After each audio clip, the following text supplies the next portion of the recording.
అందరికీ నమస్కారం. Welcome you all again to మనం ఎంతో చక్కగా, అద్భుతంగా 'ఫకీర్' పుస్తక పఠనము మరియు చర్చ. ఈ సెషన్స్‌ని ప్రతి వారం నిర్విఘ్నంగా జరుపుకుంటున్నాం. ఎంతో అద్భుతమైన జ్ఞానం మనం అందుకుంటున్నాము సాయిబాబా నుండి. సో, మరి ఒక సెషన్‌కి అందరికీ స్వాగతం. మనం ఈరోజు సెషన్ స్టార్ట్ చేసుకునే ముందు సాయిబాబా ఆయన దివ్య చైతన్యంతో అనుసంధానమై మొదలుపెట్టుకుందాము.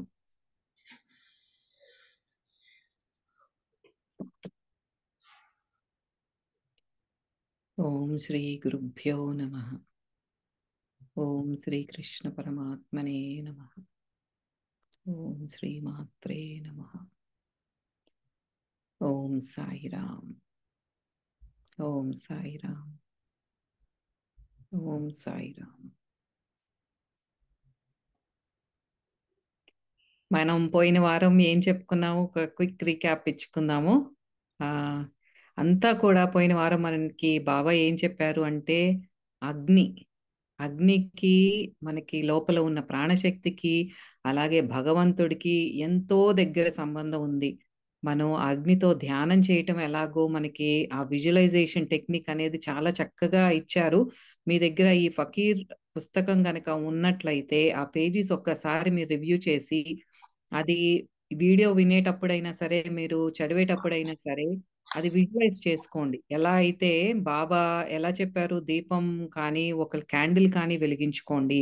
దాని వైపే చూస్తూ ఇంక దాంట్లో మమైకం అయిపోవాలి. ఆ మమైకం అయిపోయిన స్థితిలో ఇంకా మనకి విజువలైజేషన్ ఎలాగంటే, ఆ విశ్వమాత గర్భంలో మనం ఉన్నాము అన్న అంత లోపలికి వెళ్ళిపోవాలి. అదంతా కూడా అగ్ని ద్వారా మనం అంత అనుసంధానం చెందుతాము. అలాగే గాఢమైన ధ్యాన స్థితిలోకి వెళ్తాము. అది మనని ఆ పరమాత్మకి ఎంతో చేరువ చేస్తుంది అని ఒక ప్రాక్టికల్‌గా మనకి చెప్పారు. ధ్యానం ఇలా చేయండి అని చెప్పారు. అలాగే మనం నిత్యం పొద్దున, సాయంత్రం ఒక దీపం కానీ, క్యాండిల్ కానీ ఆ లైట్ వెలిగించి, ఆ వెలిగించేటప్పుడు కూడా మన ఆలోచన ఎలా ఒక చిన్న ప్రార్థన. ప్రార్థన అంటే ఏంటి? మనం రిలీజ్ చేసే ఆలోచనలు, మంచి ఆలోచనలు. స్వచ్ఛంగా ఎలాగా మనం అంతరంలో శుద్ధి అవ్వాలి. అంటే అజ్ఞానాంధకారంలో నుంచి నేను బయటపడాలి. నా చుట్టూతా ఉన్న కుటుంబ సభ్యులు, అలాగే ఈ సమస్త విశ్వంలో ఉన్న ప్రతి ప్రాణి కూడా ఈ అజ్ఞానంలో నుండి బయటికి వచ్చి పరమాత్మతో ఐక్యం అవ్వాలి అన్న ఒక మంచి సంకల్పం పెట్టుకొని, పొద్దున, సాయంత్రం దీపం కానీ, క్యాండిల్ కానీ వెలిగించండి. అలాగే ఆ దీపంతో ధ్యానం చేయండి అని చక్కగా వివరించారు. మరి అందరం అది నేనైతే స్టార్ట్ చేశాను. అంతకుముందు అప్పుడప్పుడు చేసేదాన్ని. ఇప్పుడు నేను అలాగే మనకి అగరత్తులు కూడా వెలిగించండి. దాంతో పాటు ఏంటంటే మంచి సువాసన వస్తుంది. ఆ సువాసనలో అంటే ఈ చెడు ఏదైతే ఉందో అది కూడా మనకి ఇంట్లో నుంచి బయటకి వెళ్ళిపోతుంది అన్నట్టు కూడా సంకేతం అది. ఆ సుగంధం అదంతా కూడా రెండిటికి కలిపి ఏంటంటే నేను క్యాండిల్ ఉంటుంది కదా! మనకి సెంటెడ్ క్యాండిల్స్ అని దొరుకుతాయి ఇక్కడ మాకు అమెరికాలో. 2 పనులు అయిపోతాయని సెంటెడ్ క్యాండిల్ వెలిగించడం మొదలుపెట్టాను. సో, సుగంధము, అగ్ని అందరూ దాంతో పాటు ధ్యాన సాధన అనేది కొనసాగుతోంది. అలాగే టీ పెట్టటం ఇంట్లో ఎప్పుడైనా నేను వర్క్ లేనప్పుడు ఇంట్లో టీ పెట్టి మంచి మసాలా చాయ్ చేసి దాంతోనే ఇది బాబాకిస్తున్నానని చెప్పి ఆయనకి కూడా ఒక కప్‌లో టీ పెట్టి అది కూడా నేను ప్రాక్టీస్ చేస్తున్నాను. సో, ఇంకా ఈరోజు బాబా ద్వారా అంటే రుద్ర ద్వారా బాబా మనకి ఏం చెప్పబోతున్నారో ఈరోజు సెషన్‌లో చూద్దాం. ఇక్కడ బాబా టెంపుల్‌లో కాఫీ కానీ, టీ కానీ రోజు బాబాకి నివేదిస్తారనమాట. నేను ఫస్ట్ టైమ్ ఇక్కడే చూడటం. అంటే బాబాకు కాఫీ అలా పెట్టడం. ఈ బుక్ చదువుతున్న తర్వాత ఓహ్! అదంతా ట్రూ. ఆయన ఎంతో ఇష్టపడతారు అనేసి అర్థమైంది. తర్వాత ఈ బత్తీస్, కర్పూరము ఇలాంటివి ఆ పొగ ఇంట్లో అన్ని మూలలా చూపిస్తారు. మనకి ఈవినింగ్ అయితే ఇండియాలో దీపం పెట్టి బత్తీలు ఇల్లంతా తిప్పి బయట పెడుతూ ఉంటారు. అలాగా అంటే అదంతా ఆ నెగెటివ్ ఎనర్జీని హరించేసేదానికే ఇవన్నీ అన్నమాట. మామూలుగా ఎవరన్నా కొంచెం బాధలు పడుతూ అలా ఉన్న వాళ్ళకి కూడా చెప్తూ ఉంటారు. కర్పూరం వెలిగించి ఇంట్లో అన్ని మూలలా చూపించమని. అవన్నీ సరిగ్గా తెలీదు. అన్నీ చేసేవాళ్ళము. బట్ ఇప్పుడు బాబా అన్నీ చెప్తుంటే ఓకే. ఓకే. ఇవన్నీ కరెక్టే. మనం జేస్తున్నది అని. ఇంకా ఇప్పుడు బాబా చెప్తూ ఉన్నారు. అంటే పొగ తాగొచ్చునా అనేసి అడుగుతారు రుద్రాని. అంటే రుద్ర చెప్తారు, "పొగ తాగితే మరి అగ్నికి సరైన గౌరవం ఇవ్వటం కాదేమో" అన్నట్టు. అంటే అబ్బాయి పొగ తాగడం ద్వారా నేను ఎల్లప్పుడూ అగ్నితోనే ఉంటాను. హహహా! అని గట్టిగా నవ్వారు బాబా. యాహ్! దయచేసి సిగరెట్ స్మోక్ చేసేవాళ్ళు అదే. దీన్ని ఉదాహరణగా తీసుకోవద్దు. యాహ్! ఇది ఓన్లీ ఫర్ బాబా. రాత్రిళ్ళు కలలతోనూ, సంభాషణలతోనూ గడుస్తున్నాయి. రుద్ర తరచూ తన పిల్లలను కలలలో చూస్తున్నాడు. కలల్లో ఎన్నో సంభాషణలు చోటు చేసుకుంటున్నాయి. మెలకువగా ఉన్నప్పుడు మనస్సు మీద, ఆ సంభాషణల మీద కంట్రోల్‌గా ఉండటం అలవాటవుతోంది రుద్రకి. ఒకే ఒక మార్గం ఏమిటంటే తక్కువ గంటలు నిద్రపోవడం. నిద్రపోయే ముందు ప్రార్థనల్ని జపించు. ధ్యానం చేయడానికి ప్రయత్నించు. నీ యొక్క అంతశ్చేతన అంటే మన సబ్‌కాన్షియస్‌ను కూడా రిలాక్స్ అయ్యేలా, నిశ్శబ్దం అయ్యేలా తయారు చెయ్యి. చాలామందికి ఇలాగా నువ్వు మెలకువగా ఉన్నప్పుడు గతంలోకి వెళ్ళకుండా, ఆలోచనల్ని చెయ్యకుండా ఉండగలుగుతున్నావు. ఇది ఎంతో శ్లాఘనీయం అబ్బాయ్. బాబా చెప్తున్నారు. అంటే రుద్రాకే కాదు, ఇది మనకు కూడా చెప్తూ ఉన్నారు. కాస్త తక్కువ గంటలు నిద్రపోవటం, పడుకునే ముందు ప్రార్థనలు కానీ, ధ్యానం కానీ చేసి, మన సబ్‌కాన్షియస్ మైండ్‌ని రిలాక్స్ అయ్యేలా చేసి, ఒక కామ్‌నెస్‌తో మనం హాయిగా పడుకున్నప్పుడు, దాని ఎఫెక్ట్ అనేది ఎలా ఉంటుందో బాబా చెప్తూ ఉన్నారనమాట. అంతే కాకుండా రుద్ర ఇప్పుడు కంట్రోల్ అనేది వచ్చేసింది ఆయనకి. మనము ఊరికే ఉన్నాము అంటే ఎప్పుడూ గతంలోనే ఎక్కువగా జీవిస్తూ ఉంటాం చాలా వరకు. అలా జరిగింది, ఇలా జరిగిందని. కానీ ఇప్పుడు ఆయన ఆ కంట్రోల్‌లోకొచ్చేసాడు. గతంలోకెళ్ళట్లేదు. ఏ ఆలోచన లేకుండా కామ్‌గా ఉండగలుగుతూ ఉన్నాడు. అది మనం కూడా ప్రాక్టీస్ చేయాలి. అట్‌లీస్ట్ రోజులో 1 ఆర్ 2 మినిట్స్ ఏ ఆలోచన లేకుండా ఉండటానికి. మనకెప్పుడు ఏదో ఒక ఆలోచన ఉంటది ఖచ్చితంగా. బట్ ఏ ఆలోచన చేయకుండా ఉండటానికి ట్రై చేద్దాం మనం కూడా. ఇది రుద్ర సాధించేసాడు ఆల్రెడీ. అందుకని బాబా అప్రిషియేట్ చేస్తున్నాడు. ఇది ఎంతో శ్లాఘనీయం అనేసి చెప్తూ ఉన్నారు. కానీ అలా అని నువ్వు బాధపడవని కాదు. ఆ బాధ నీలో సుడులు తిరుగుతూ ఉంటుంది.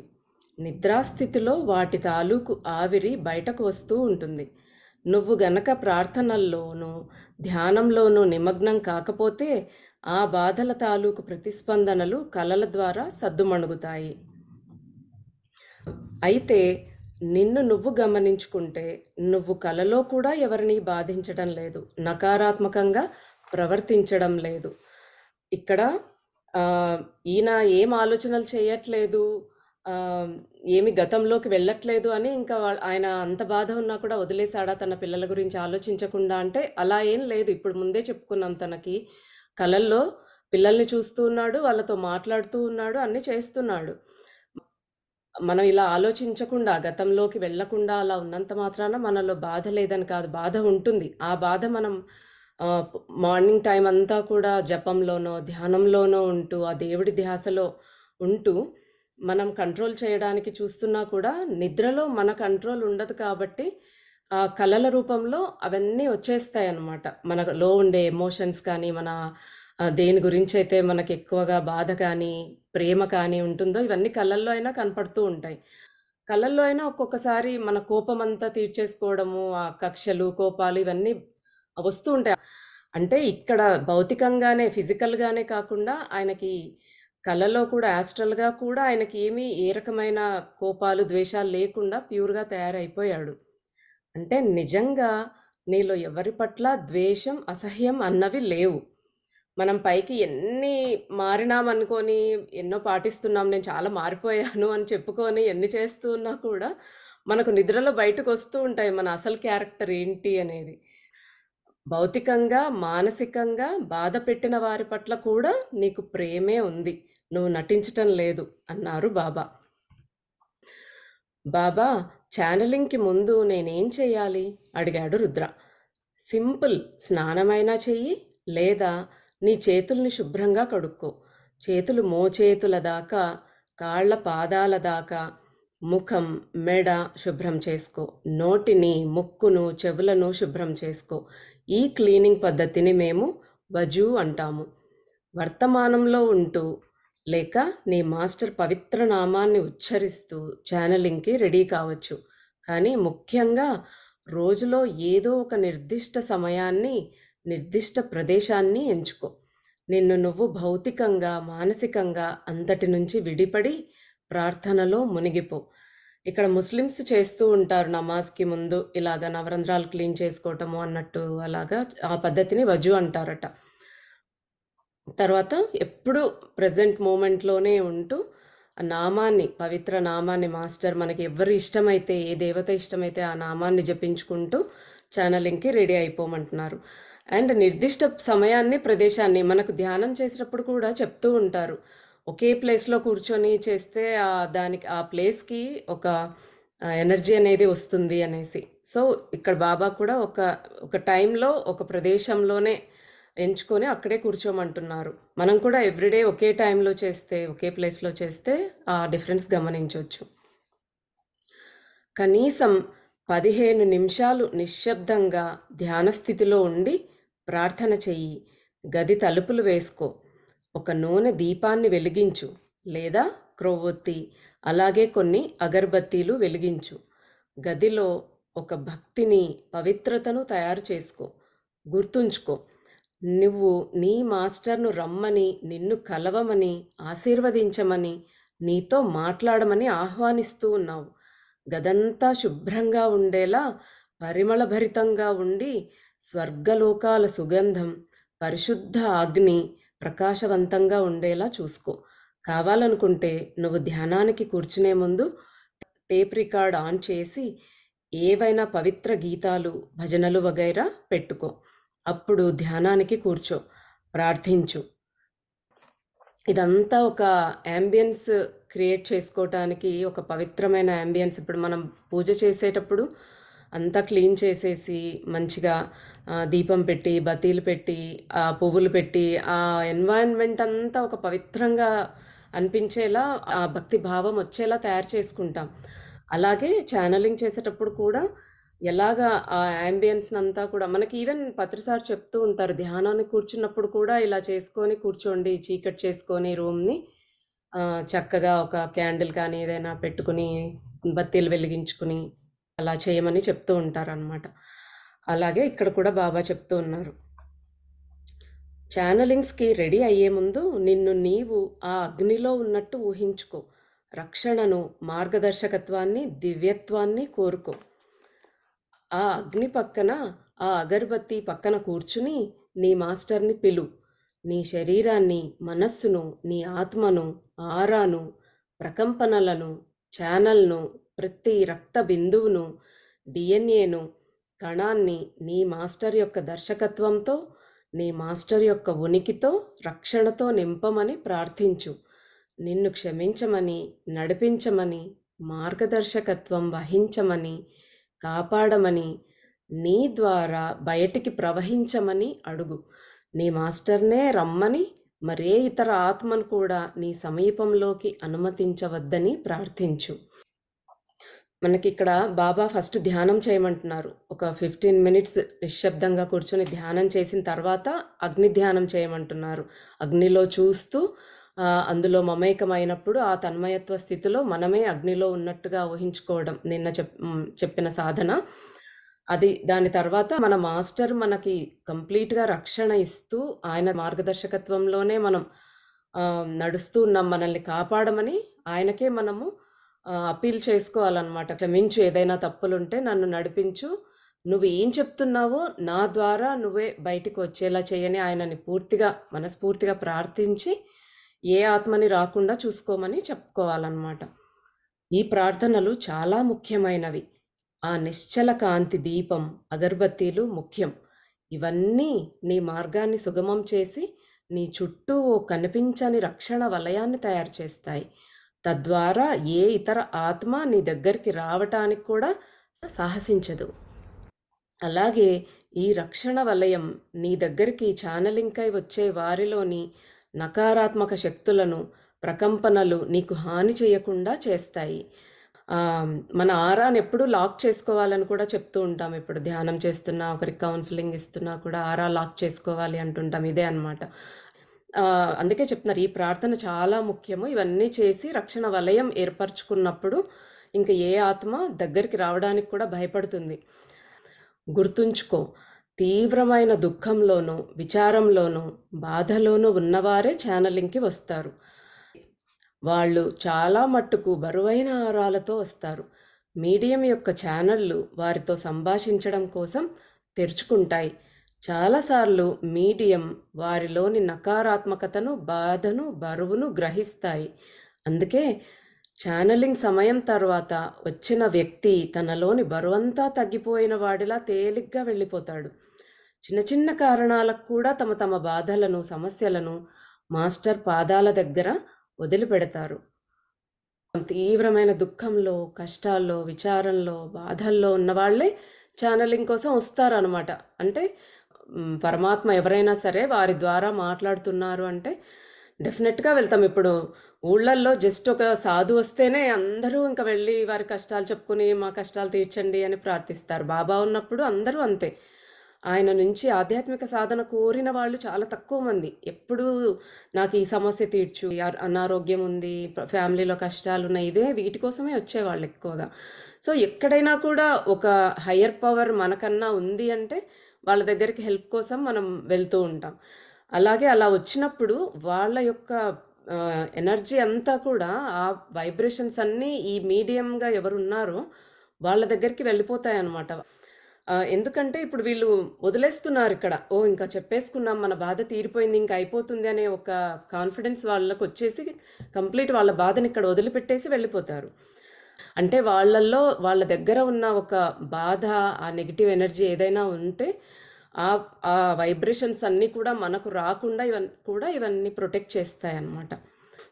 ఈ పద్ధతిలో వారు మీడియం ద్వారానే మాస్టర్ దగ్గరకు వెళ్ళాలి. మీడియం కనుక తన మాస్టర్‌తో అతని రక్షణలో పూర్తిగా అనుసంధానంలో లేకపోయినట్లయితే వారిలోని నకారాత్మకత, విచారం, దుఃఖం, ఆరాలోని బరువు మీడియంకు అతుక్కుపోతాయి. అదే చెప్పుకున్నాం కదా! ఆ రక్షణ మనం సరిగ్గా ఏర్పాటు చేసుకోకపోతే ఆ పరమాత్మని ప్రార్థించి ధ్యానంలో ఉండి వాళ్ళలో ఉండే నెగటివిటీ, బాధ అన్నీ కూడా భగవంతుడికి, భక్తుడికి మధ్యలో ఎవరైతే మీడియంషిప్ చేస్తున్నారో వాళ్ళు ఇబ్బంది పడతారనమాట. వాళ్ళకి అతుక్కుపోతుంది ఇదంతా. దాంతో మీడియంకు మనోవేదన, అనారోగ్యం, శరీరం బలహీనమవ్వడం వగైరాలతో నీరసపడిపోతారు. గుర్తుంచుకో అబ్బాయి, నువ్వు డీల్ చేస్తున్నది ప్రాణశక్తులతో. ఈ ఎనర్జీలకు వాటి నియమాలు వాటికుంటాయి. ఏ జాగ్రత్తలు తీసుకోకుండా నువ్వు ఓ విద్యుత్ తీగను పట్టుకుంటే నీకు షాక్ కొడుతుంది కదా! ఆ వైర్ గుండా తక్కువ ఎనర్జీ ప్రవహిస్తుంటే చిన్న షాక్ కొడుతుంది. అదే కరెంట్ ఎక్కువగా ప్రవహిస్తూ ఉంటే షాక్ ఎక్కువై నిన్ను దూరంగా నెట్టి గాయాల పాలు చేస్తుంది. ఒక్కోసారి చంపేస్తుంది కూడా. అలాంటి డేంజర్ అనేది ఉంటుంది. అందుకే ఎప్పుడు మాస్టర్ రక్షణ అనేది ఎప్పుడు కంపల్సరీ ఉండాలి. సరైన ప్రార్థన అనేది ఉండాలి. అనుభవ జ్ఞానం లేకుండా అవన్నీ చెయ్యకూడదనమాట. ప్రాణశక్తి మన ఉద్దేశాలను చూడదు. దాని రూల్స్ దానికి ఉండి అవి అందరి పట్ల ఒకే రీతిలో ప్రవర్తిస్తాయి. కాబట్టి ముందు జాగ్రత్త, రక్షణ అన్నవి చాలా ముఖ్యం. ప్రాణశక్తి డీల్ చేయాలనుకున్న వారు బలంగా ఉండడం అవసరం. ఇప్పుడు మన ఉద్దేశాలను గమనించటానికి ఆ భగవంతుడు కాదు. ప్రాణశక్తులు ఈ ప్రకృతిలో చాలా ఉంటాయి. అలాంటి ప్రాణశక్తులకి అన్నింటికి మన ఉద్దేశంతో పని లేదు. అవి అన్నింటికీ ఒకే రకంగా పనిచేస్తాయి. మంచా, చెడా అనేది కాదు. అవి పట్టుకున్నాయంటే ఒక రకమైన ఎఫెక్ట్ అనేది ఎప్పుడూ ఇస్తాయన్నమాట. సో, వాటి నియమాలు వాటికుంటాయి. కానీ మన ఉద్దేశాలతో పనికి రాదక్కడ. కాబట్టి చాలా జాగ్రత్తగా ఉండాలి. నువ్వు శారీరకంగా, మానసికంగా, ఆత్మపరంగా చాలా బలంగా ఉండాలి. వీటి మధ్య చక్కటి సమన్వయాన్ని సాధించి ఉండాలి. ఇంకో విషయం ఏమిటంటే నీ మాస్టర్ నీ ద్వారా మాస్టర్ పనిచేస్తాడు. అవసరంలో ఉన్న వారి కోసం మాస్టరు నీ శరీరాన్ని వాడుకుంటాడు. బల్బు స్ట్రాంగ్గా లేకపోతే అందులో ప్రవహించే విద్యుత్ శక్తిని తట్టుకోలేక బల్బే దెబ్బతినే అవకాశం ఉంటుంది. సో, ఇలాంటివన్నీ చేయాలి అంటే మీడియంగా ఉండాలి అంటే అంత ఈజీ ఏం కాదు. మనం చాలా బలంగా తయారు కావాలి. ఫిజికల్‌గా, మెంటల్‌గా స్ట్రాంగ్‌గా తయారవ్వాలనమాట. అంతేకాకుండా మన మాస్టర్‌తో ఆ అనుబంధం అనేది మనకి సరిగా ఉండాలనమాట. ఆ కనెక్షన్ సరిగా లేనప్పుడు ఆ నెగెటివ్ ఎనర్జీస్, ఆ శక్తులన్నీ కూడా ఈ మీడియంని అటాక్ చేసే అవకాశం అనేది ఉంటుంది. మాస్టర్ శక్తిని తట్టుకోవడం అంటే కూడా అంత ఈజీ కాదు. అవన్నీ చాలా హయ్యర్ ఎనర్జీస్ కదా! మన శరీరాన్ని ఆయన వాడుకుంటాడు కాబట్టి చాలా బలంగా, స్ట్రాంగ్‌గా ఉండాలనమాట. కనుక మీడియం భౌతికంగా, మానసికంగా చాలా స్ట్రాంగ్‌గా తయారవ్వాలి. చాలా మంది మీడియంలు త్వరగా జబ్బు పడతారు. చాలా మంది మీడియంలు లెక్కలేనన్ని సమస్యలను ఎదుర్కొంటారు. అందరు మీడియంలు శారీరక అనారోగ్యాలకు గురి అవుతారు. అందుకే సాధువులు, ప్రవక్తలు చాలా బాధలు పడతారు. కాబట్టే తగు రక్షణ చాలా అవసరం. కనుక నువ్వు మరింత ఎక్కువగా ప్రార్థన, ధ్యానాలు చేసి వర్తమానంలో జీవించాలి. నువ్వు రిలాక్స్ అవుతూ, నీ చుట్టుప్రక్కల, నీ లోపల సంతోషాన్ని అనుభవిస్తూ, నవ్వులతో గడుపుతూ ఉండాలి. ఎల్లప్పుడూ సంతోషంగా ఉండటానికి ప్రయత్నించు. అదే చెప్తున్నారు. మనం ఇంకా సామాన్యులో ఇప్పుడిప్పుడు ధ్యానంలో ఇదన్నీ చేస్తున్నాం కానీ ఇలాంటి సమస్యలు సాధువులకి, ప్రవక్తలకి కూడా వస్తాయి. వాళ్ళు కూడా ఎన్నో బాధలకి గురి అవుతారు. వీటన్ని ఎందుకంటే మనం వాళ్ళ దగ్గరికెళ్తున్నాము. ఇప్పుడు వాళ్ళమ్మో! వీళ్ళకి చాలా శక్తులున్నప్పుడు తెలిసింగానే మొత్తం ఊరంతా వచ్చేస్తుంది. ఏదేదో అని. అంటే వాళ్ళు కూడా అంత అనారోగ్యానికి గురవుతారంటారు. ఇప్పుడు మనకి గుళ్ళు దగ్గర కూడా చూస్తే ఎక్కువ అమ్మవారి గుళ్ళు దగ్గర చూస్తాం.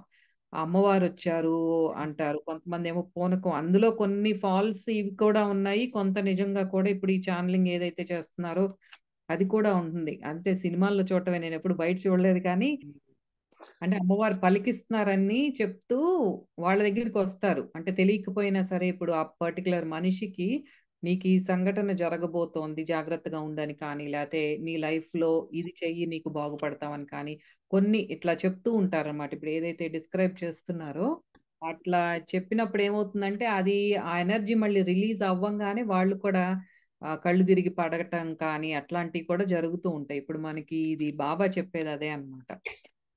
అది తట్టుకోవాలంటే కొంచెం మనం కూడా హయ్యర్ స్టేట్‌లోకి అంత శక్తితో ఉండాలి అని చెప్తున్నారు. ఛానెలింగ్ పూర్తి చేసిన తరువాత వెంటనే మళ్ళీ ఆ మంటలోకి వెళ్ళిపోయి ఆ దేవిని, ఆ విశ్వమాతను, నీ శరీరాన్ని, మనస్సును, ఆత్మను క్లీన్ చెయ్యమని ప్రార్థించు. నీ ప్రతి కణాన్ని, ప్రతి రక్త బిందువును, డీఎన్ఏను నెగటివిటీ నుంచి, అనారోగ్యం నుండి రక్షించమని, శుభ్రం చెయ్యమని అడుగు. నిన్ను కాపాడినందుకు, గైడ్ చేసినందుకు ధన్యవాదాలు తెలుపు. నీ మాస్టర్‌కు ధన్యవాదాలు తెలుపు. ఇట్లా ముగించమంటున్నారు. ఛానెలింగ్ అనేది ముందు ఎట్లా మనం ప్రిపేర్ అవ్వాలి చెప్పారు. తర్వాత డ్యూరింగ్ దట్ ప్రాసెస్ ఎట్లా ఉంటుందనేది ఎక్స్‌ప్లెయిన్ చేశారు. అయిపోయింది. ఇంక ఛానెలింగ్ అయిపోయిన తర్వాత కూడా ఒక గ్రాటిట్యూడ్‌తో మళ్ళీ మనకి విశ్వమాతతో అనుసంధానమయ్యి, మళ్ళీ అది నన్ను ప్రొటెక్ట్ చెయ్యమ్మా అన్నట్టు నా శరీరాన్ని, మనస్సును ఇదంతా కూడా ప్యూరిఫై చేసి నన్ను క్లీన్ చెయ్యని ప్రార్థించి, ఆ ఎండ్ ఏంటంటే గ్రాటిట్యూడ్. ఇదంతా నా ద్వారా జరిపించి మీరు నాతో ఉన్నందుకు థాంక్ యూ చెప్పుకొని బయటికి రమ్మని చెప్తున్నారు. వీలైతే మరో అగరబత్తినో, కర్పూరాన్నో వెలిగించి నీ గదంతా దాన్ని తిప్పు. ఛానెలింగ్ సమయంలో ఓ గిన్నె నిండా రాతి ఉప్పు, నీళ్లు ఉంచి ఛానెలింగ్ తరువాత ఆ నీటిని పారబోయి. ఆ గిన్నెను కడిగి మళ్ళీ ఛానెలింగ్ సమయంలో ఉపయోగించుకో. ఆ నీళ్లు నీ మీద కానీ, నీ గదిలో కానీ పడకుండా జాగ్రత్తగా తీసుకో. ఒకవేళ క్రింద పడితే వెంటనే గదిని కడిగెయ్. ఇదంతా చేసి చివర్లో వజూ చెయ్యి బాబా అడిగారు. ఇదంతా చెప్పారనమాట. అయిపోయిన తర్వాత అంటే డ్యూరింగ్ ద ప్రాసెస్ కూడా మళ్ళీ ఉప్పు నీళ్లు పెట్టుకోమంటున్నారు. కల్లుప్పు పెట్టి అది చేసినప్పుడు ఏంటంటే ఏదైనా నెగెటివ్ ఎనర్జీ ఉంటే అది అబ్జార్బ్ చేస్తుంది. ఆ కల్లుప్పుకున్న అది దానికి ఆ సిగ్నిఫికెన్స్ ఉంది. అలా చేసినప్పుడు ఏంటంటే అయిపోయిన తర్వాత అది జాగ్రత్తగా తీసుకెళ్ళి బయట మనం డిస్కార్డ్ చేయాలి. అది ఎక్కడన్నా పడితే మళ్ళీ క్లీన్ చేసేసుకో రూమ్‌ని అంటున్నారు. ఎందుకంటే అది నెగెటివ్ ఎనర్జీ మళ్ళీ మన ఇంట్లోకొస్తుందని. అని మళ్ళీ మన ముస్లిం సోదరులు చేసినట్టు మళ్ళీ వజూ చేసుకో అంటే కాళ్ళు, చేతులు, ముఖం ఇయన్నీ కూడా మళ్ళీ కడుక్కో నువ్వు అని చెప్తున్నారు. అంటే అదే కాళ్ళు చేతులు ముఖం వగైరా శుభ్రం చేసుకోవడమేగా అడిగాడు రుద్ర. మనకు వచ్చిన క్వశ్చన్స్ భలే అడిగేస్తాడు రుద్ర. నా దగ్గర ఓ మేధావి ఉన్నాడయ్యా, పొడిగాటి జుట్టు లావైన తలతో హహహ నవ్వారు బాబా. రుద్రాని ఎగతాళి చేస్తున్నారు. ఆహాహా! బాబా, ఎవరైనా మీడియం కాదలుచుకుంటే ఎలా? నాకైతే నువ్వున్నావు. మధ్యలో టీ అడుగుతూ జోకులు పేలుస్తూ మరి మిగతా వాళ్ళకెలా? అడిగాడు రుద్ర. సో, ఆ క్వెషన్ ఎవరికైనా ఉంటే ఇప్పుడు బాబా చెప్తున్నారు. ఎవరైనా సరే వర్తమానంలో ఉండడం చాలా ముఖ్యం. అది ఎంత సులభం కాదు. మాస్టర్ పేరును జపించటం లేదా ప్రార్థనలో ఉండటం అవసరం.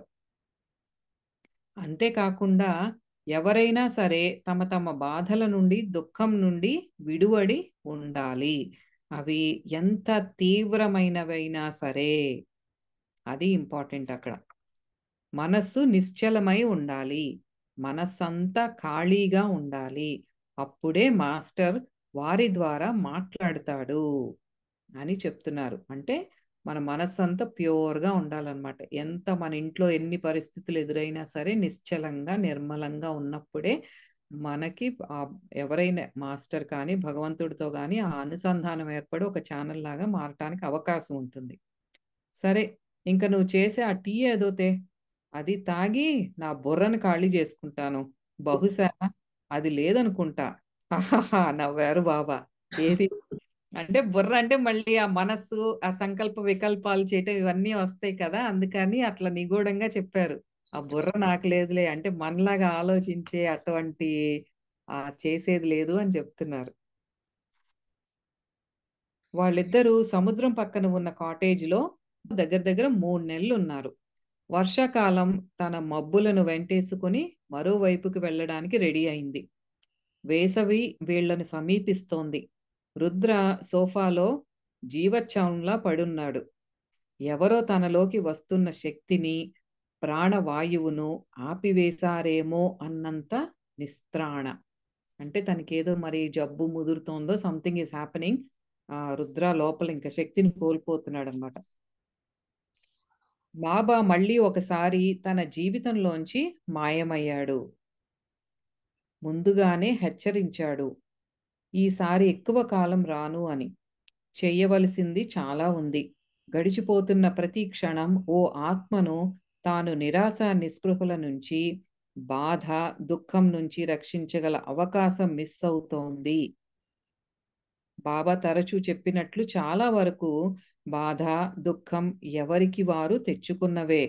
చాలా తరచూ కర్మసూత్రాలలో చిక్కుకొని మనిషి విషాదంలో మునిగిపోయినా, మరింత తరచుగా మనిషి తన ముందున్న కాలువ గుంటను చూసి కూడా అందులోకి నడిచి పడిపోయి దెబ్బలు తగిలించుకొని దేవుడి రక్షణను, విధిని నిందిస్తుంటాడు. అని చక్కగా చెప్పారు. మనం చేసే పనులన్నీ ఎదురుగా గుంటున్నా సరే, నేనెళ్తాను, అదేంటో చూస్తాను అన్నట్టే ఉంటాయి మన పనులన్నీ కూడా. అట్లాగే మనం తెచ్చుకున్న కర్మల వల్లే మనం దుఃఖం అనుభవించినా సరే, మనం నింద అనేది దేవుణ్ణి నిందిస్తుంటూ ఉంటాము. ఆ విపరీత పరిస్థితులకు కారణం ఏమిటి? తరచుగా మనం ఏది పడితే అది మాట్లాడేస్తూ ఉంటాము. మనకు అర్థం అవుతున్న దాని పట్ల కూడా మనం కళ్ళు మూసుకొని ఉంటాము. బైబిల్‌లో చెప్పినట్లుగా చూడటానికి తిరస్కరించేవాడి కన్నా ఎవ్వరు గుడ్డివాళ్ళు కారు. ప్రపంచం అంతా ఇలాంటి గుడ్డివాళ్లతోనే నిండి ఉంది. అంతే కదా! ఆధ్యాత్మికంగా ఇట్లా మార్గం కూడా ఉంది అన్నా సరే, మనకి కళ్ళ ముందు ఉన్నా సరే మనం నిరాకరిస్తాం. కొన్ని కొన్ని మంచి ధర్మ మార్గం ఉంది. ఇట్లాంటి ఆహారపు అలవాట్లు చేసుకోండి. ఆరోగ్యానికి మంచిది అంటే అవి మనం నిరాకరిస్తాం. ఈజీ రౌట్ ఏదుందో అది ఎతుక్కుంటానికి ట్రై చేస్తాం. అదే బైబిల్‌లో కూడా అలాగే చెప్తున్నారు మీకు. చిన్నప్పుడు ఒక స్టోరీ కూడా ఉండేది తెలుగులో 'కళ్ళుండి చూడలేని వారు' అని. అట్లాగే మనకి ఉంది, కళ్ళున్నాయి, అన్నీ పనిచేస్తున్నాయి అనుకుంటాం కానీ, ఎదురుగా ఉన్నాయి కూడా మనం పట్టించుకోము ఇంపార్టెంట్‌వి. విధి అన్నది మనం ప్రయాణించవలసిన గమ్యానికి ఓ రోడ్ మ్యాప్ లాంటిది. అది మామూలుగా వెళ్ళే దారిని, ముఖ్యమైన మలుపులను మాత్రం తెలుపుతూ ఉంటుంది. నీటి గుంటలను, పాడైపోయిన రహదారులను, స్పీడ్ బ్రేకర్లను తప్పించుకోవడం అన్నది డ్రైవర్ చేతిలో ఉంటుంది. అంటే బ్లూ ప్రింట్ అన్ని కర్మలు అనుకుంటున్నాం. ఇవన్నీ తెచ్చుకున్నాం సరే. కానీ మన చేతిలో ఒక ఫ్రీ విల్ కూడా ఉంది. మన సంకల్పంతో స్వేచ్ఛగా మనం ఏ నిర్ణయం తీసుకోవాలనేది పరమాత్మ మనకి ఇచ్చారు ఆ ఫ్రీ విల్ అనేది. దాంతో మనం ఎటువంటి నిర్ణయాలు తీసుకుంటున్నాం అనే దాన్ని బట్టే మన మార్గం అనేది ఇప్పుడు మన కర్మలు తెచ్చుకున్నాం సరే. కానీ సాధన ద్వారా ఆ కర్మలను మనం నివృత్తి చేసుకునే ఆ ఉపాయం కూడా భగవంతుడు మనకిచ్చారు. అది మనకు స్వేచ్ఛగా నువ్వు ఆ నిర్ణయం తీసుకోవచ్చు. నువ్వు ఈ రోడ్‌లో ఎళ్తావా? ఈ రోడ్‌లో ఎళ్తావా? ఇదేమో గతుకులుగా ఉంది. అంటే మనం ఏం చేస్తున్నాం గతుకులు ఉన్నా పర్లేదు. ఇదేదో షార్ట్‌కట్‌లో కనిపిస్తోందని ఇటే వెళ్ళటానికి మక్కువ చూపుతున్నాం కానీ, కొంచెం సాధన చేసి కర్మలు తెచ్చుకుంటే తెచ్చుకున్నావు. సరే చేస్తే చేశావు. కానీ అందులో నుంచి బయటపడే మార్గం ఇది ఉంది అని చెప్తే, మీరేదో చెప్తున్నారులే. లేదు నాకు ఇదే బావుందనే వెళ్తాం. అదే చెప్తున్నారక్కడ. ఆ గుంటల్లోకే వెళ్తాం మనం. నెమ్మదిగా లేచి నిలబడి లోతుగా శ్వాస పీల్చుకున్నాడు. ఇంకా ఒక కేసును తాను హ్యాండిల్ చేయాల్సి ఉంది. కొన్ని రోజుల పాటు కొన్ని గంటల సేపు ఛానెలింగ్‌లో ఉండాల్సి వచ్చింది. కొద్ది రోజుల పాటు ఎవ్వరినీ పిలవలేదు. బాబా వెళ్ళడానికి ముందు రుద్రని గదిలోకి పిలిచి కూర్చోమని చెప్పారు. నువ్వు ఒక మీడియం. ఎప్పుడూ గుర్తుంచుకో దీన్ని. నీ ద్వారా దేవుడి శక్తి, దేవుడి శ్వాస ప్రవహిస్తాయి. నిన్ను మీడియంగా ఎంచుకోవడం ద్వారా నీకు ఏవో శక్తులు ఉన్నాయని గాని, ఆధ్యాత్మికంగా ఒక ఉన్నత తలంలో ఉన్నావని కానీ, ఒక్క నిమిషం కూడా భ్రమకు లోను కాకు. నువ్వు కేవలం నేను వాడే ఒక సాధనానివి మాత్రమే కానీ, మళ్ళీ డాంబికాలకి పోవద్దు. ఓ హెడ్ స్ట్రాంగ్ వచ్చేస్తుంది మనకి. అబ్బా! బావ ఏముంది అసలు నేను పిలిస్తే పలికేస్తాడు ఇంకేముంది. ఇలాంటి ఓవర్ యాక్షన్ ఏం చెయ్యొద్దు అని ముందే ఛానెలింగ్ స్టార్ట్ చేయకముందే బాబా ఇది చెప్పారు అని చెప్తున్నారు. ఒక పియానిస్ట్ పియానో అద్భుతంగా వాయించే ప్రతిభ ఉన్నట్లు, కంపోజ్ చెయ్యగల నైపుణ్యం ఉన్నట్లుగా నీకు మీడియం అవ్వగల బహుమానం లభించింది. అంత మాత్రాన మీడియం కానీ, పియానిస్ట్ కానీ, రోడ్డు ప్రక్కన చెత్త ఊడ్చే నీ తోటి సోదరుడి కన్నా గొప్పవాడు కాదు. అదే మనం ఎప్పుడు హంబుల్‌గా ఉండాలి. ఎంత మనకి ఆధ్యాత్మికంగా ముందుకు వెళ్తున్నా, కొన్ని కొన్ని సిద్ధులనేవి మన ద్వారా ప్రకటితం అవుతున్నా సరే, మనం ఇంకా పరమాత్మలో లయం అవ్వలేదు. మనము అక్కడ ఎదురుగా ఉన్న ఆ బిచ్చగాడు కానీ, ఎవరైనా సరే, ఎవరితో పోల్చుకోదలిస్తే వాళ్ళకి నీకు ఏం తేడా లేదు అని రుద్రాకు ఒకవేళ ఏమన్నా కొమ్ములు పైకెళ్తున్నట్లయితే వెంటనే ఇట్లా తుంచేశారు బాబా. ఆ సోదరుడు వారికన్నా ఏమాత్రము తక్కువవాడు కాదు. భగవంతుడి శక్తి, శ్వాస అందరి గుండా ప్రవహిస్తుంది. చీమ నుండి దేవదూతల దాకా అంతే పిపీలకాది అంటారు చూడండి. చిన్న చిన్న క్రిముల నుండి దేవతల వరకు సమస్త విశ్వంలోనూ అంతా ఉన్నది ఆ ప్రాణశక్తే. ఆ పరమాత్మ శక్తితోనే అందరం ఉన్నది కూడా. ఒకళ్ళు గొప్ప, ఒకళ్ళు తక్కువ అనేదేం లేదు. ఏది ముఖ్యమంటే ఆ ఎనర్జీని, ఆ శ్వాసను ఎలా ఉపయోగిస్తున్నారు అన్నది. అదే ఇంపార్టెంట్.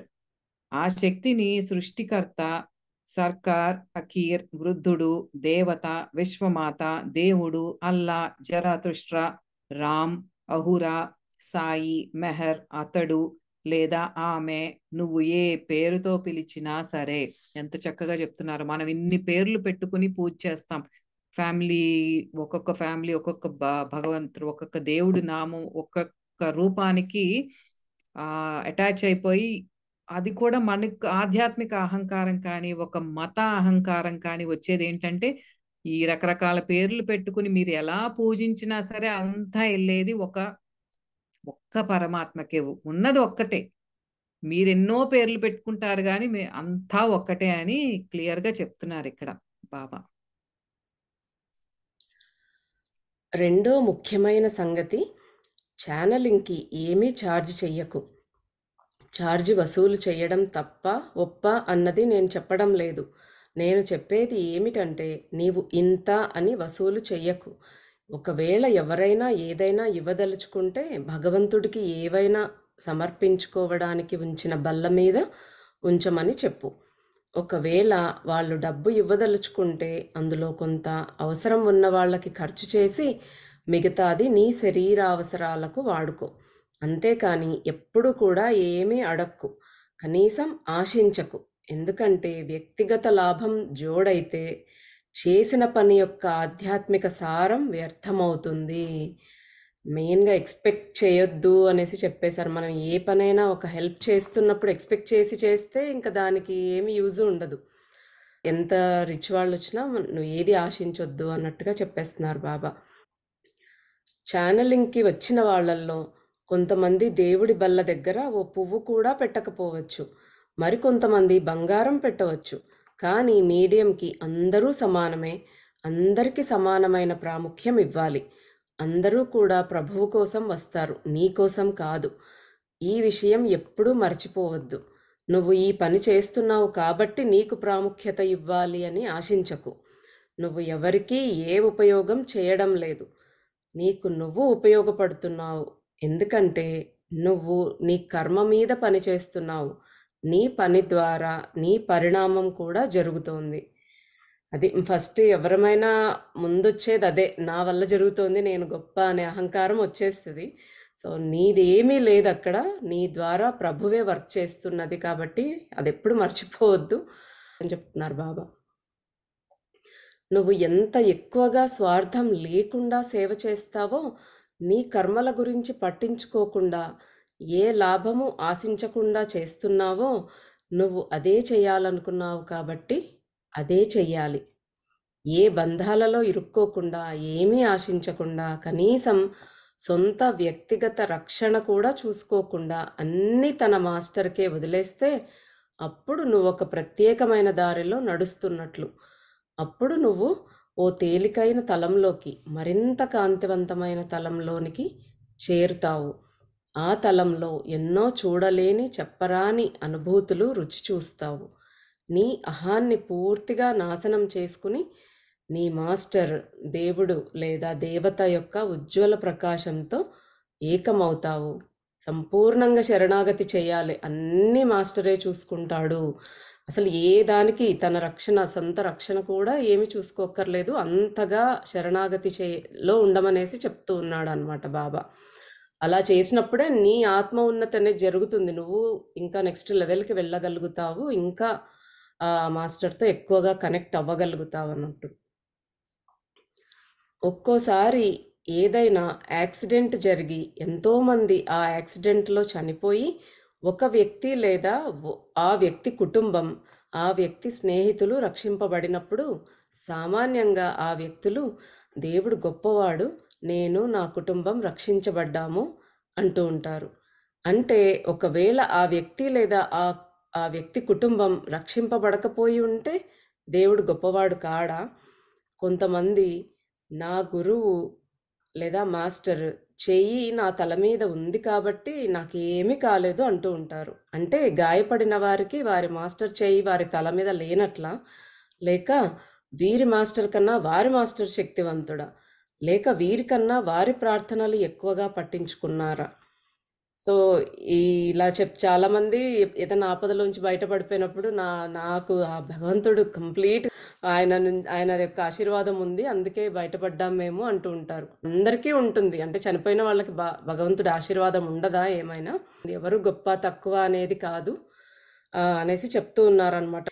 ఉదాహరణకి ఒక బాంబు బ్లాస్ట్‌లో 200 మందికి పైగా మరణించి కొంతమంది తప్పించుకున్నప్పుడు, లేదా ఆ సమయానికి అక్కడ లేకుండా పోయినప్పుడు, అక్కడ పెద్ద కర్మ పాత్ర పోషించినట్టుగా భావించాలి. ఒక ఉన్నత ప్రయోజనం నీ నుంచి జరగాల్సి ఉందని నీ మాస్టర్ భావించినప్పుడు నీ కర్మను సైతం నీ మాస్టరు మార్చగలడు. కాబట్టే అలాంటి సందర్భాల్లో నువ్వు రక్షించబడతావు. అయితే కొన్ని సందర్భాల్లో మాస్టర్ మరో అద్భుతాన్ని ప్రదర్శిస్తాడు. ఒక వ్యక్తికి చాలా ఆయుర్దాయం ఉండి ప్రస్తుతం చాలా బాధ, దుఃఖం, అవమానం భరిస్తూ జీవిస్తున్నప్పుడు ఆ వ్యక్తి ఆయుష్ను తగ్గిస్తాడు. అలాంటి సందర్భాల్లో మాస్టర్ ఆ దురదృష్టాన్ని, బాధను తగ్గించి ఇవేవీ లేని సురక్షిత స్థలానికి చేరుస్తాడు. కాబట్టి ఆ వ్యక్తి ఏ ప్రమాదంలోనో మరణిస్తాడు. మరి ఇది కూడా మాస్టర్ ఆశీస్సు కాదా? అదే చెప్తున్నారు బాబా. ఒక్కోసారి మనం ఎందుకు రక్షించబడతాము అంటే, మన ద్వారా ఏదో లోకానికి ఆహ్, హితం చేకూరేది ఇంకా ఉంది అనుకోండి. అప్పుడు ఆ మాస్టరు మనల్ని రక్షిస్తాడనమాట. ఇలాంటి ఇన్సిడెంట్ సునామీ టైంలో సునామీకి ముందు ఒకతనుది విన్నాను నేను. ఆహ్, ఆయన చనిపోయి చాలా సేపటి తర్వాత ఆయన లేచాడనమాట. ఏంటి ఏం జరిగింది అంటే, పైకి వెళ్ళిన తర్వాత బాబా అక్కడ ఆయనకు బాబానే మాట్లాడారట. "నీ ద్వారా జరగవలసిన పని చాలా ఉంది సేవ.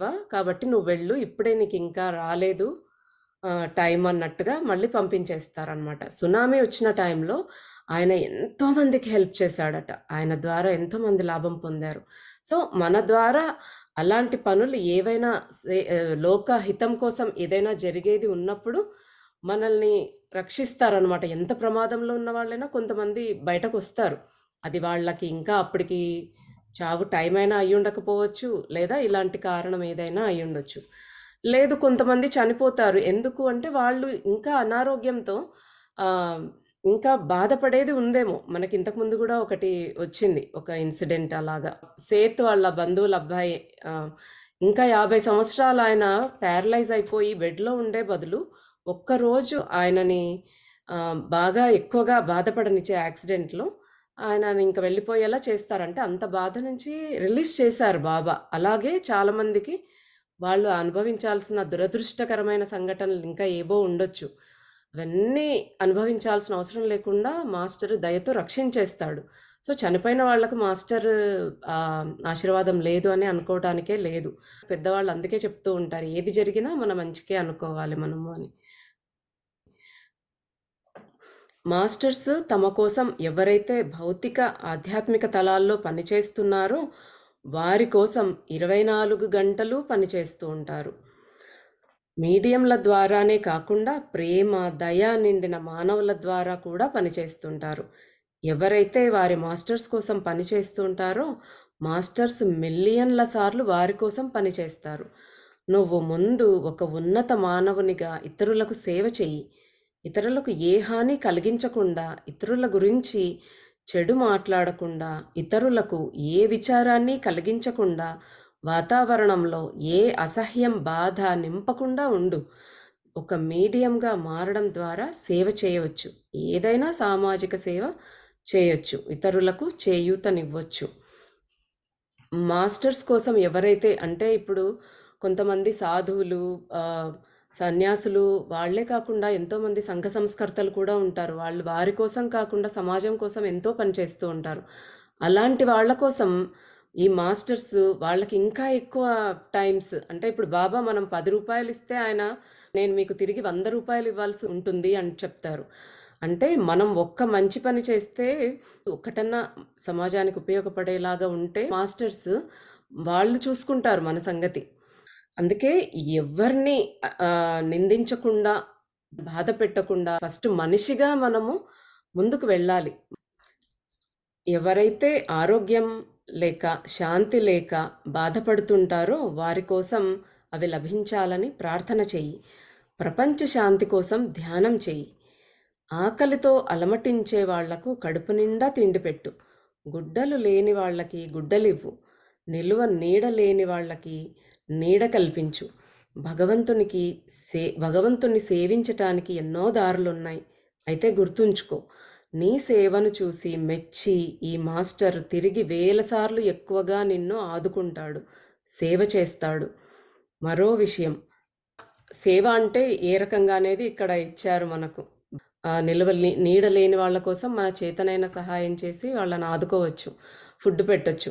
ఇలా ఈ బట్టలు లేకపోతే బట్టలు ఇవ్వచ్చు. ఇలా ఎంతోమంది బాధల్లో ఉన్న వాళ్ళకి మనం మనకు చేతనైనంతగా ఆదుకోవచ్చు. ఏది చేయగలిగేంత మనకి స్తోమత లేకపోయినా కనీసం వాళ్ళ కోసం వాళ్ళకు మంచి జరగాలి అనేది మనం ప్రార్థించవచ్చు. ఇప్పుడు ధర్మో రక్షతి రక్షితః అంటారు కదా. ధర్మాన్ని మనం రక్షిస్తే మనకు అవసరమైనప్పుడు ఆ ధర్మము మనల్ని రక్షిస్తుంది. సేమ్ ఇది కూడా అంతే అన్నమాట. మనం రక్షించి ఒకరికి సేవ చేసినప్పుడు మనకి ఎప్పుడైనా ఎవరికైనా ఏదో ఒకసారి అవసరం పడకపోదు. ఆ టైంలో మనకి ఏదో రకంగా హెల్ప్‌ని ప్రొవైడ్ చేస్తాడనమాట ఆ భగవంతుడు. మరో విషయం, నీ గురువు లేదా మాస్టర్ పట్ల నీకు అనంత విశ్వాసం ఉండాలి. పొంగి పొరలేంత నమ్మకం ఉండాలి. అంత ఉందా లేదా అని నువ్వు పరీక్షింపబడతావు. నువ్వు పరిశుభ్రం కావించబడతావు. గాయాలు తగులుతాయి. అంతా తుడిచివేయబడుతుంది. సిలువ వేయబడతావు. అవమానించబడతావు. ఇలా నీ నమ్మకం పొంగి పొరలేంతగా ఉందా లేదా పరీక్షించబడతావు. నీ విశ్వాసం చూసి నీ మాస్టర్ షేక్ అవ్వాలి. అంటే కదిలిపోవాలి. నీ మాస్టర్కు ఏదైనా బహుమానం ఇవ్వాలనుకుంటే నీ ఆత్మనే అర్పించు. ఆత్మార్పణం అంటే విశ్వాసమే. నీ గుండె చప్పుడే నీ విశ్వాసం. అదే నీ ఆత్మను పరిశుద్ధంగా ఉంచుతుంది. ప్రేమ మరి విశ్వాసాలే అనంతానికి రెండు పార్శ్వాలు. మనం ఇవన్నీ చేయాలంటే ఎంతో నమ్మకం ఉండాలి ఫస్ట్.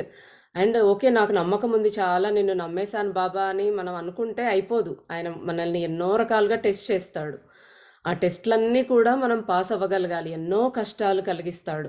ఎన్నో రకాలుగా అవమానాలు జరుగుతాయి. అవన్నీ కూడా మనము ఆయనకే సమర్పించి, ఆయన మీద నమ్మకంతో ఉండగలుగుతామా లేదా, ఎప్పటికీ మన విశ్వాసం ఎంతుంది, ఎంత స్ట్రాంగ్‌గా ఉంది అనేది ఖచ్చితంగా టెస్ట్‌లు జరుగుతూనే ఉంటాయన్నమాట. ఇక్కడ కాకపోయినా కలల్లో అయినా, అందుకే రుద్రాక్ష చెప్పాడు, నువ్వు పైన మారినట్టుగానే ఉన్నా కలల్లో కూడా నువ్వు అలానే ఉన్నావు. మామూలుగా కలల్లో కూడా మనకు టెస్ట్‌లు జరుగుతూ ఉంటాయి. మనం ఓడిపోతూ ఉంటాం ఎన్నో చోట్ల. ఆ సహనం కోల్పోయి ఒక అనేయడమో, ఏదైనా వాళ్ళని ఏదో చేయాలనే కసి రావడమో, అలాంటి భావాలు కలుగుతూ ఉంటాయి. అవన్నీ కూడా ఆయనకేవి లేవని చెప్పారనమాట. అలాగా మనం భౌతికంగా, ఆత్మపరంగా కూడా వాళ్ళు మనల్ని పరీక్షలు పెడతారనమాట. అందుకే భగవంతుడి భక్తులకి, తుకారాం లాంటి వాళ్ళకి చాలా కష్టాలుంటాయి. ఎందుకు అంటే వాళ్ళని ఆ రకంగా పరీక్షిస్తాడు భగవంతుడు. తుకారాం అయితేనేమి, రామదాస్ అయితేనేమి, త్యాగయ్య అయితేనేమి, ఇలాంటి వాళ్ళంతా భక్తులు. ఆయననే నమ్ముకుని ఉన్నవాళ్ళు. కటిక పేదరికంతో ఉన్నాడు త్యాగయ్య. ఆయన ఫుడ్ కూడా లేక ఎంతో బాధపడి ఉన్న రోజులు ఎన్నో ఉన్నాయి. రాజు వచ్చి నిధులు రాశిగా ఇస్తాను అంటే కూడా ఆయనకు అంకితం చేయలేదు పాటని, రామచంద్రుడికే అనేసి ఆయన అంత నమ్మకంతో రాముడి మీద ఉన్నాడు. అలాగా మనం ఎంతో మందిని చూస్తాం. వాళ్ళకి ఖచ్చితంగా కష్టాలు వస్తాయి. కష్టాల్లోనే ఉంటారు. అంత భక్తి ఉంది కదా, మరి వాళ్ళకి కష్టాలు ఎందుకు తీరట్లేదు అంటే వాళ్ళ భక్తిని టెస్ట్ చేస్తున్నాడు దేవుడు. వాళ్ళు అవన్నీ తట్టుకొని నిలబడగలిగినప్పుడు వాళ్ళు చివరికి ఆ భగవంతుడిలోనే కలిసిపోయారు. వాళ్ళకి మళ్ళీ పుట్టాల్సిన అవసరం కూడా లేదు. అలాంటి సాయుధ్య స్థితిని ఇచ్చేస్తాడనమాట భగవంతుడు. అంత శ్రద్ధ, నమ్మకం, విశ్వాసం ఉండాలి ఆయన మీద మనకి. మన ఆత్మని ఆయనకి సమర్పించేసుకోవాలి. మనకు కావాల్సింది ప్రేమ, విశ్వాసం. ఆ రెండూ ఉన్నప్పుడు ఆయన మనకి ఎప్పుడు తోడుంటాడు అనేసి బాబా చెప్తూ ఉన్నాడనమాట. ఈరోజు బాబా మనకి ఎన్నో విషయాలు వివరించారు. ఛానెలింగ్ చెయ్యాలి అంటే ముందు ఎలాగా మనల్ని మనం శుద్ధంగా ఉంచుకోవాలి, దాని తర్వాత ప్రాసెస్, మళ్ళీ దేవిని ఎలాగ ప్రార్థించాలి, అవన్నీ చెప్పడంతో పాటు మనకి గర్వం కూడా రాకుండా మనం హంబుల్గా ఉండాలి అనేసి చెప్తూ ఉన్నారు. అలాగే ఆయనను చేరాలి అంటే అసలు మనం ఎలాగ మారాలి అనేది కూడా ఎంతో చక్కగా బాబా ఎన్నో విషయాలు చెప్తూ ఉన్నారు. అంటే భగవంతుడు అందరిలోనూ ఉన్నాడు. పిపీలికాది బ్రహ్మ పర్యంతం, అంటే చీమ నుంచి బ్రహ్మ దాకా అందరిలోనూ ఆయన ఉన్నాడు. కానీ ఆయనను తెలుసుకోవటానికి మనము శుద్ధంగా, ఖాళీగా ఉండాలన్నమాట. ఇవన్నీ తెలుసుకోవటానికి మార్గాలన్నీ చూపిస్తూ మనల్ని ఎంతో చక్కగా గైడ్ చేస్తూ ఉన్నారు. ఇక మనం ప్రాక్టీస్ చేయటం మాత్రమే మిగిలింది. ఇవన్నీ తెలుసుకొని వదిలేయకుండా మళ్ళీ మళ్ళీ ఈ పుస్తకాన్ని చదువుతూ, ఇవన్నీ రివైజ్ చేసుకుంటూ, మనల్ని మనం ఎప్పుడూ గమనించుకుంటూ, అవేర్‌గా సాధన చేసుకుంటూ ముందుకు వెళ్దాం. వచ్చే గురువారం ఇంకా మరింత జ్ఞానంతో మళ్ళీ కలుసుకుందాం. నమస్కారం.